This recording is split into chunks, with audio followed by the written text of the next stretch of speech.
Hey, in front of me is ZTE Blade V40S, and today I would like to show you how you can locate all text correction options available on this device.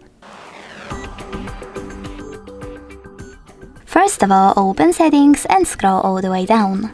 Then choose System and Update. Now you need to click on Languages and Input, Current Keyword. Make sure that Gboard is set up, and then on-screen keyboard. Now click on Gboard at the top. Finally, just tap on text correction, and as you can see, all typing features are over here. In order to switch on or off one of them, just click on the switcher next to the chosen one. Thanks so much for watching. If you enjoyed this video, leave a like, comment and subscribe. Bye!